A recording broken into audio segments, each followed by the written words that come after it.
Então, muito bom dia a todo mundo.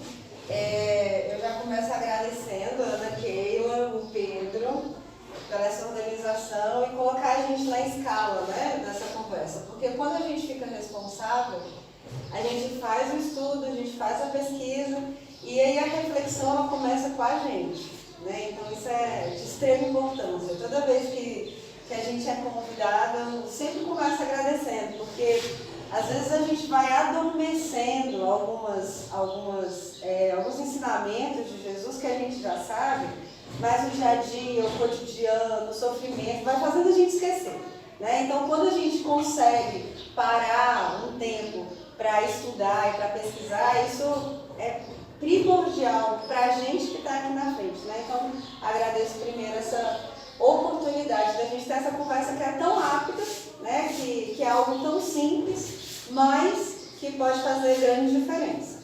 Bom, o Pedro leu aqui no início um trechinho do Evangelho de João. E para a gente entender o que o Cristo Consolador tem em comum com esse subtítulo Consolador Prometido, eu peço que a gente retome um pouco o nosso pensamento, a nossa memória, a esse trecho que o Pedro leu, lá do Evangelho de João. Então, para isso, pode passar, Pedro.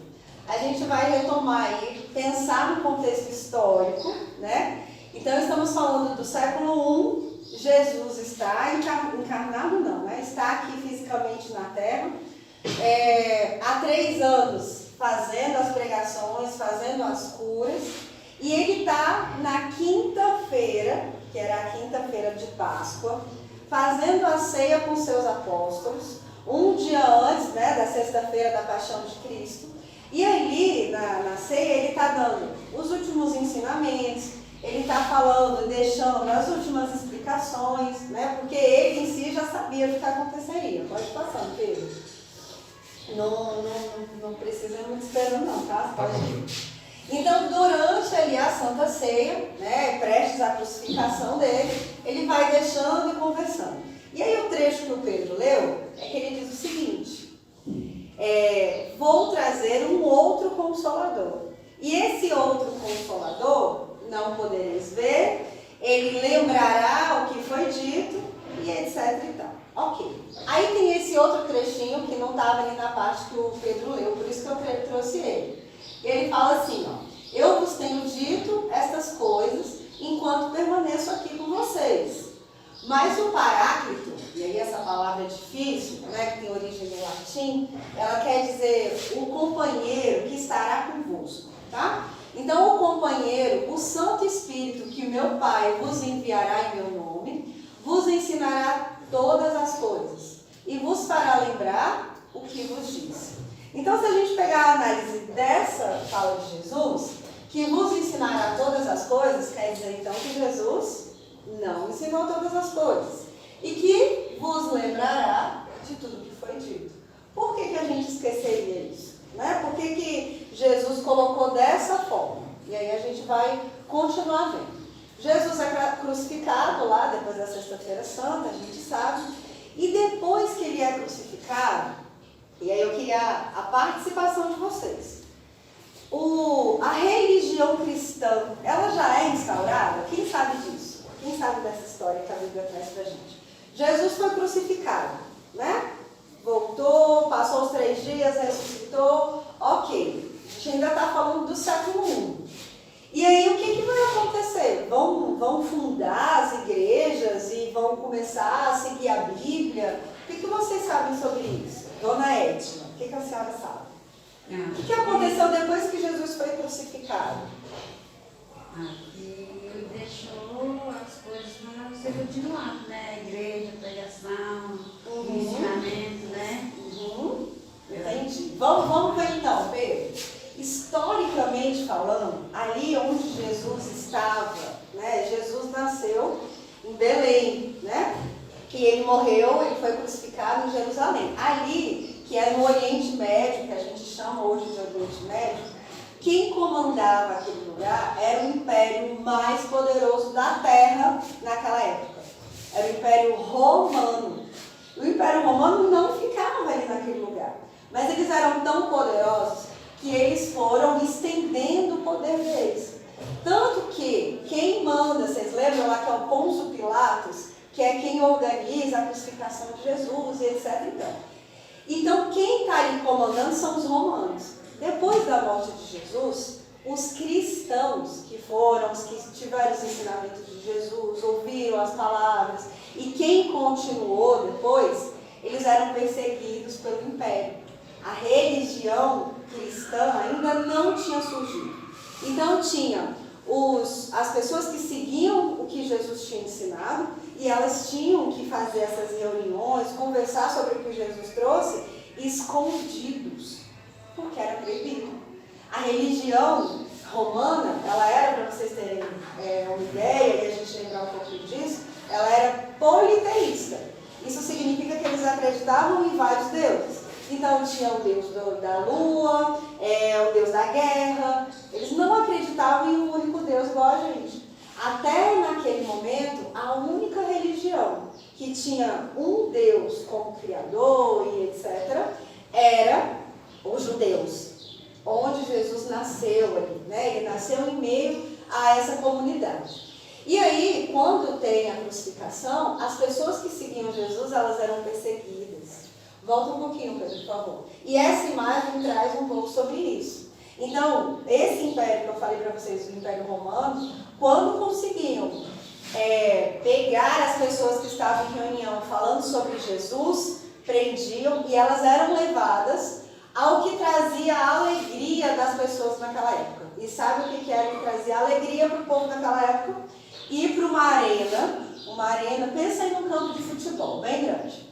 As pessoas iam para esse lugar, sentavam lá e iam assistir lutas dos gladiadores, que a gente chama, né? E não só lutas de homens contra os outros. Às vezes colocavam um homem lá, que era às vezes um prisioneiro de uma guerra que tinha acontecido, e colocavam um leão para lutar com ele.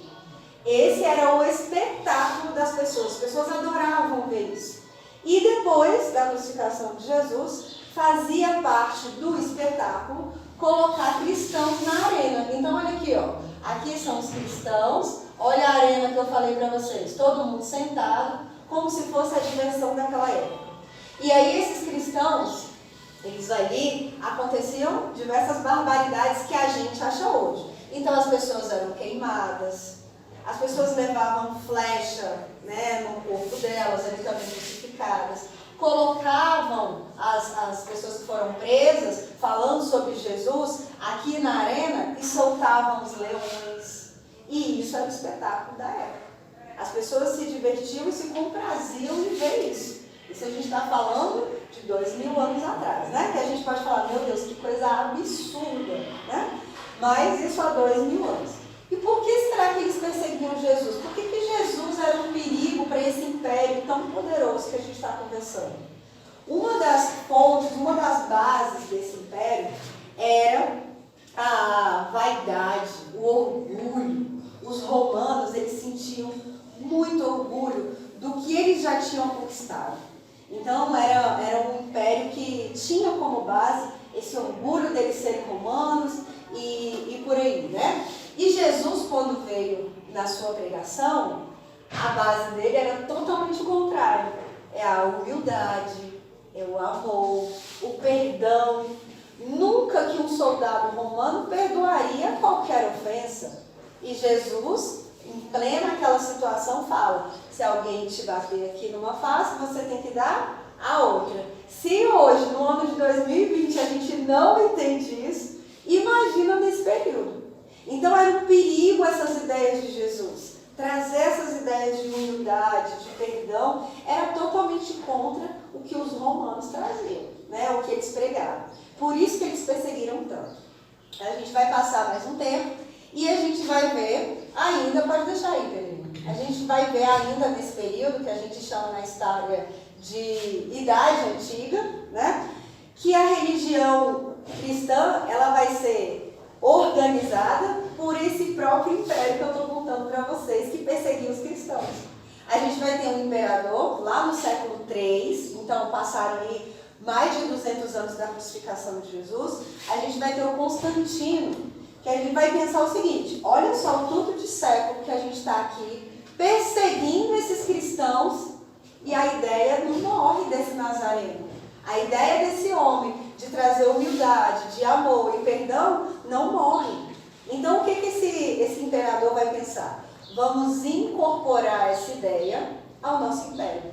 Então a primeira religião cristã, que não tem só uma religião, ela vai nascer dentro do Império Romano, né? E aí vai colocar então como religião oficial o cristianismo. E quem não fosse cristão? Aí era perseguido também. Olha só como é que nós, seres humanos, a gente, dentro das nossas falhas, a gente quer impor sempre uma ideia maior, né? Então, passaram-se séculos e séculos, e eu trouxe aqui que a gente tem uma deturpação dos ensinamentos de Jesus. Só que antes da gente conversar sobre a deturpação, a gente vai pensar também e lembrar que outras religiões surgiram nesse tempo. Que outras religiões? Vocês lembram que a gente conversou falando que Jesus nasceu ali em meio ao que a gente chama hoje como judeus? Os judeus foram os primeiros povos, né, a primeira nação que falou, que acreditava que existia um único Deus. Todos os outros povos que a gente tem na história, na Índia, na Mesopotâmia, todos eles acreditavam em vários deuses.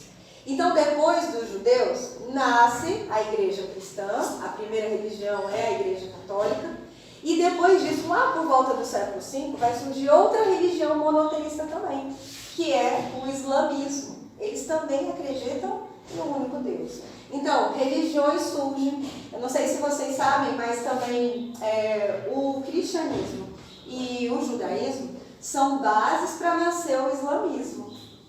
O grande profeta do islamismo, que era Maomé, ele tinha contato tanto com cristãos quanto com judeus, ele era comerciante do deserto. Então, as bases do islamismo, elas são semelhantes, tanto do cristianismo quanto também do judaísmo. Enfim, séculos passaram, religiões surgiram, e aí aquela ideia que Jesus deixou de perdão, de humildade e de amor, isso foi se transformando. A gente vai ter lá por volta do século X, a gente pensa na história que é a Idade Média. A gente tem a igreja de Jesus, a gente tem as pessoas que estão à frente ensinando o que Jesus deixou, vendendo indulgência. Então pensa só, a Camila, ela é uma nobre, ela nasceu riquíssima. E aí ela tá para morrer, tá ali no leito de morte, ela pegou uma doença que aconteceu também ali durante a Idade Média, chamada peste negra. Era uma doença que matava muito rápido, em 3 dias as pessoas morriam. 1/3 da população da Europa morreu por causa dessa peste negra. E uma das teorias é de que essa pessoa, ela tinha cometido algum pecado, por isso que ela tinha pegado aquela doença. Ok, Camila está lá doente e ela tem muito dinheiro. E como naquela época da Idade Média, quem organizava e quem comandava todo o pensamento era a Igreja Católica, até então só tinha de cristãos a Igreja Católica, ensinava-se para ela que se ela tivesse sido uma pessoa ruim, se ela tivesse cometido pecado, ela iria para onde? Quando ela morresse? Ela ia para o inferno. E ela não quer ir para o inferno. Então o que ela fazia?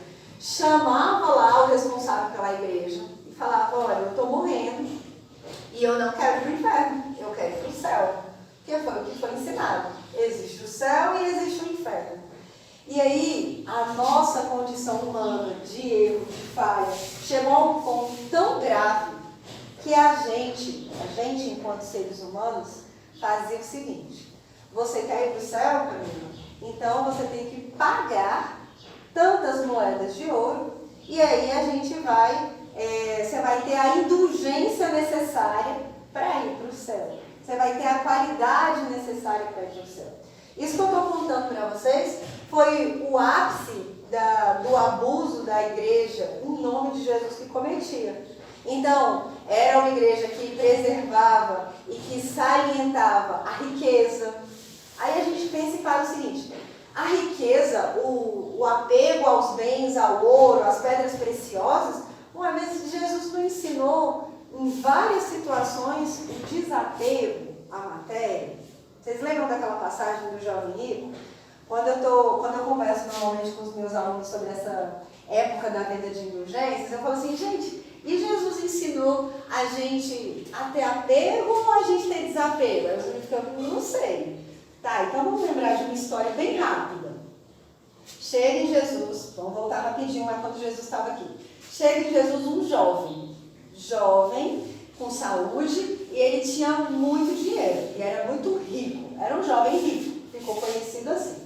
E ele fala, Jesus, eu queria te seguir, queria ter acesso ao reino de Deus, como você fala, e eu já obedeço minha mãe, meu pai, eu já honro quem está do meu lado, o que mais que eu tenho que fazer para conseguir chegar ao que você fala?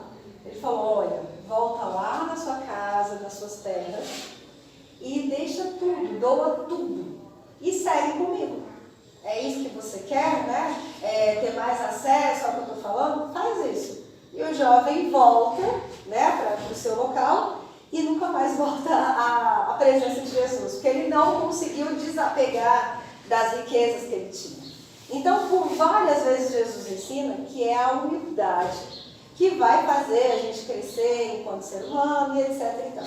Só que a gente estava num nível, né, da humanidade em que a gente tinha deturpado todas as palavras e as questões de Jesus. Vocês lembram que lá na última ceia, lá no Evangelho de João, ele falou, vou mandar um novo Consolador para lembrar e contar todas as coisas que eu não disse. Então, ok, passamos 19 séculos. Pode ir, Bruno. 19 séculos se passaram. A gente vai pensar lá na Europa agora, tá? Nos países da Europa. E aí, lá na Europa, a gente tem um continente que está começando a se formar os países. Por exemplo, lá na França, a gente sabe que eles falam qual língua? O francês, né? Na Alemanha, eles falam alemão. Na Itália, eles falam italiano. Antes dessa ideia de fechar o país, deles falarem aquela língua, não existia o país França lá com os limites, daqui para cá, daqui para lá não é mais França, é outro país. Não existia nada disso ainda. Então é no século XIX que a gente vai ter o fechamento desses países. A gente vai ter o início de o que é o país França, o que é o país Itália, e a gente vai chamar isso de nacionalismo. Pode passar, Pedro. Então essa organização, né, que a gente também vê como na história a gente tem o nome de a Era dos Impérios, porque esses grandes impérios aqui vão virar esses países que a gente conhece hoje, tá? Então a gente vê também durante esse século o liberalismo, que é um sistema de governo, um sistema financeiro e social, tendo ali sua base, colocando em prática. Além disso, essas questões que eu estou falando para vocês, a ideia de que eu pertenço ao país, eu nasci aqui na Itália e eu sou italiano. Estava começando naquele período, não existia isso, que para a gente é comum, né? E eu estou falando isso para a gente entender o que vai acontecer nessa época aqui, 19 anos depois do que Jesus disse. Vai, Pedro, pode ir. Além disso, a gente tem o início da Revolução Industrial, também na Europa. Então, essa roupa que você está usando e o calçado que você está usando, provavelmente não, 100% de certeza que não foi uma pessoa que fez de forma artesanal. O que significa isso? Artesanal significa eu fazer com as minhas próprias mãos, né? Aqui no século XIX, a gente começou a ter o advento das máquinas. Então, quem produziu aqui a nossa roupa foi uma máquina, dentro de uma indústria. Antes, era tudo feito aqui, ó, na mão, né? Então, o século XIX é importantíssimo para a história nossa enquanto seres humanos. A gente vai mudar a forma como a gente enxerga o mundo, como a gente consome as coisas. Uma pessoa, gente, lá no século XVIII, tinha um calçado para tudo na vida e 2 pares de roupa. Tá. Então, aqui no século XIX, a gente está tendo todas essas mudanças. Pode ir, Pedro? E aí, a gente tem, além disso aqui que eu estou falando, surgimento de novas ideias sociais, novas doutrinas sociais. E lá, especificamente na França, pode ir, a gente tem um fenômeno que acontece, que é chamado das mesas girantes. Então dá uma olhadinha nessa imagem que eu trouxe. As pessoas se reúnem em uma das casas das outras, fazem ali uma organização, uma coloca a mão assim na mesa e de repente as mesas começam a levitar. Então vocês lembram que lá no século I eu falei para vocês que a diversão do povo era estar lá no Coliseu, estar lá nos grandes locais e verem as pessoas morrendo? Passaram-se 19 séculos. As mesas girantes eram uma das formas das pessoas se divertirem. Elas iam uma para a casa das outras, se reuniam e as cadeiras, gente, levantavam sozinhas. E era a diversão naquele período ali. E aí um grande educador, cientista, foi um dia chamado para ir numa dessas reuniões. Esse grande educador se chamava Hipólito Léon Denis Rivail, que a gente conhece como Allan Kardec. Pode deixar lá a fotinha.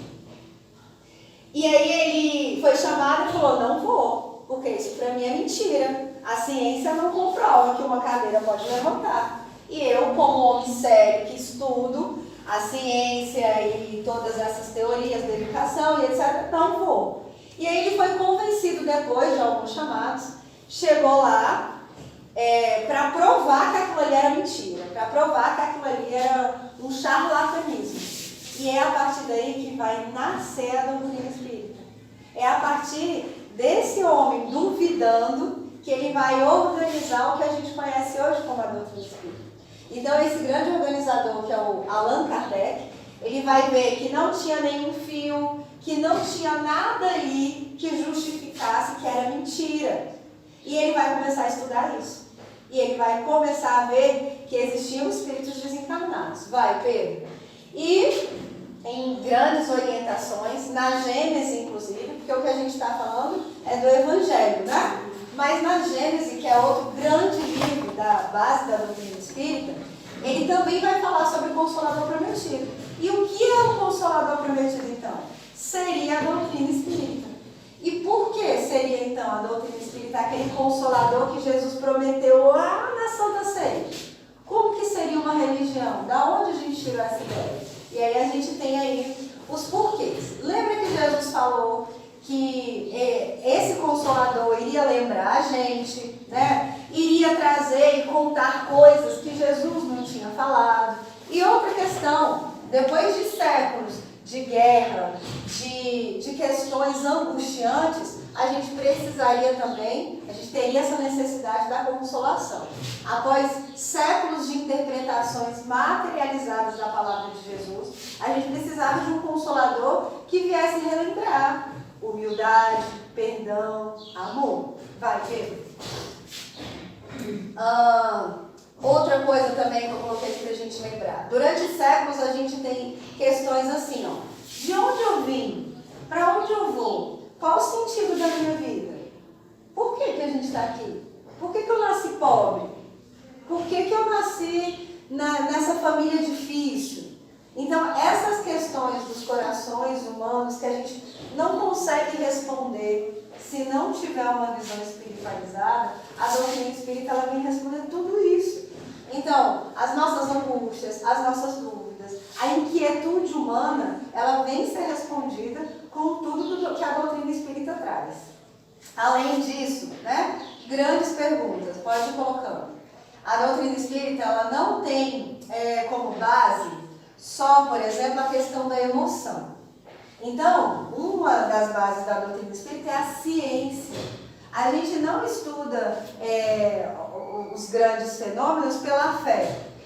Então essa mesa aí que você estava falando, Larissa, que levantava, ela levantava como? Tiveram estudos para explicar o que é magnetismo. Como que você entra dentro de uma sala ali, tem um médium que incorpora um espírito que já desencarnou e ele consegue curar, por exemplo, uma doença que está aqui no corpo físico. Então a doutrina espírita ela vem te responder questões sobre a razão, a lógica e também o coração. Então por que a gente sofre? Por que eu tenho um problema emocional tão grave que me faz ficar tão ruim, né? Hoje a gente vê, agora depois da pandemia, como aumentou as pessoas com doenças emocionais. a gente preso dentro de casa, só vendo notícia ruim no jornal. Como que isso faz a gente ficar mais angustiado? Por que a gente sofre por isso? A doutrina espírita vai explicar. Por que as pessoas morrem tão cedo, as partidas, né? Qual é a justiça disso? De onde nós viemos, por que estamos vivenciando isso agora e para onde a gente vai no futuro. Então a doutrina espírita vai explicar tudo isso, todas essas questões. E além disso, preenche todas as condições que Jesus falou. Procura lembrar-nos o que Jesus ensinou. Então, lembrar lá dos primórdios, dos ensinamentos de Jesus. Você está aqui na Terra, não é para ter carro, não é para ter casa e não é para ter o melhor emprego, não. Porque tudo isso a gente vai deixar aqui. Você está aqui na Terra para ser uma pessoa melhor a cada dia. É para ajudar o seu irmão que está do seu lado. Que é isso que vai te fazer melhor. Relembrando os ensinamentos de Jesus. Pode ir. Ensina a gente muitas coisas que o Evangelho não pôde explicar adequadamente. Lá na época de Jesus, ele explicou que quando a gente morria, a gente teria outras encarnações? Não. A gente não tinha condições para entender isso aí. E a doutrina espírita vem explicar. Não é a primeira vez que a dona Edna está aqui nessa terra. Não é. Né? Então, vai trazer as explicações. E, por fim, consola e conforta os que sofrem. E mostra-lhe a causa e a finalidade dos sofrimentos humanos. Então, essa parte aqui, que eu acho que é a mais importante da consolação, é a gente entender o porquê do nosso sofrimento. Porque imagina aí, você é filho, volta aí à época que você era criança, sua mãe chega em você e te dá uma surra. Você fala, mas por que eu apanhei? Não interessa, você apanhou. A doutrina espírita vai falar, você apanhou porque você fez bagunça, você apanhou porque eu mandei você não sair e você saiu. Ah, tá, não, então tudo bem, você tem uma razão, então, de eu ter sofrido, de eu ter apanhado, a gente já fica um pouquinho, né, menos revoltado. Então a ideia é a gente entender por que tanto sofrimento. Porque, gente, eu sofro, a Camila sofre, o presidente da República sofre, aquela popstar que canta e é linda e maravilhosa e muito rica também sofre.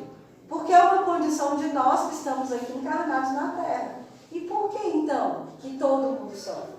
Aí a doutrina espírita vai trazer para a gente explicar, né? E para a gente encerrar, Allan Kardec no Evangelho, os Espíritos de Verdade também, na Gênese, ele vem trazer o seguinte: como assinala Kardec, o Espiritismo vem abrir os nossos olhos, os nossos ouvidos, de todo mundo. Não é só da gente que está aqui dentro do centro.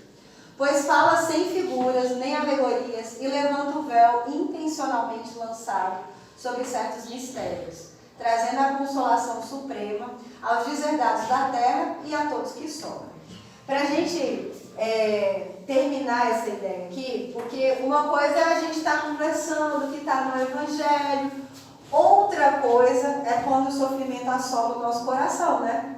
Então, para a gente encerrar, eu separei aqui uma frase que está nesses itens que a gente está conversando, que fala o seguinte, eu preciso ler para a gente entender essa reflexão final. O Espiritismo proporciona para a gente uma fé inabalável no futuro, e a dúvida pungente não mais oprime a nossa alma, fazendo-nos ver as coisas a partir do alto. A importância das adversidades terrenas dissipa-se no vasto e esplêndido horizonte que vislumbra. A perspectiva da felicidade que o espera dá-lhe paciência, resignação e coragem de seguir até o final do caminho. E aí eu pergunto uma coisa para vocês. A gente que já tem um conhecimento espírita, que vem aqui no centro, pedir um tratamento, pedir uma ajuda, a gente tem paciência, fé inabalável, no futuro, de que o sofrimento que aflige a gente é bom? A gente tem isso. Vocês têm? Eu não tenho. Quando começa uma dorzinha, por exemplo, estou encerrando aqui, eu vou precisar fazer uma cirurgia agora, né? E eu já fiquei, meu Deus, eu vou fazer o meu testamento. Vou deixar minhas, que é a única coisa que eu tenho, né, gente? Vou deixar minhas roupas, e os meus materiais de artesanato para fulano, já estou morrendo de medo de morrer. Ué, mas não é espírita desde criança, cadê a perna amável dessa mulher?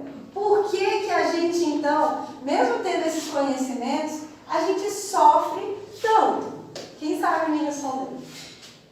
Por que mesmo tendo essa consolação, explicando, meu amor, você está sofrendo porque no passado você plantou alguma coisa. Você não é vítima de Deus. Ai, como eu sofro. Não, tudo que cada um passa está dentro da lei de ação e reação.